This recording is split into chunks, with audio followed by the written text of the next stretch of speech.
The MMPA and ESA were enacted during the 1970s, a decade that represents the high watermark for passage of environmental laws by Congress.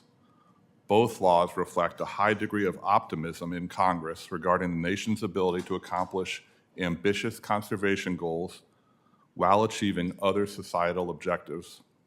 In addition, both laws lack specificity and have been subjected to limited congressional reauthorization. Consequently, the other branches of government, as my colleagues have already mentioned, have played an outsized role in the evolution of these laws. In implementing both the MMPA and ESA, the National Marine Fisheries Service and U.S. Fish and Wildlife Service have frequently drifted from value-neutral assessment of information regarding the status of species and the effects of human activities on them to the application of the precautionary principle. The essence of this principle, as applied in the context of the two acts, is the notion that one should draw all inferences in a manner that tends to underestimate the distribution and abundance of species and overestimate the effects of myriad human actions on those species. In shorthand, the agencies have often referred to this precautionary approach as giving the benefit of the doubt to the species. The precautionary principle is ingrained in agency culture and reflected in a wide range of agency rules, guidance, and other activities. In Maine Lobstermen Association versus National Marine Fisheries Service, decided in 2023 by the United States Court of Appeals for the D.C. Circuit, the court held that it is a blunt tool and that the precautionary approach can distort decision-making, and therefore that it's unlawful under the Endangered Species Act. In my written testimony, I described 3 examples of instances where agency reliance on the precautionary principle led to unlawful action.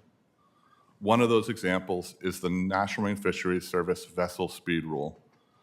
NMFS adopted the initial vessel speed rule for right whales in 2008, imposing a speed limit of 10 knots on most vessels equal to or greater than 65 feet in length along much of the eastern seaboard, to reduce the likelihood of collisions with right whales.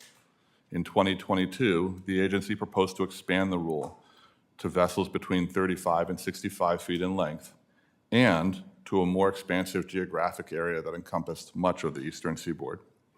In January 2025,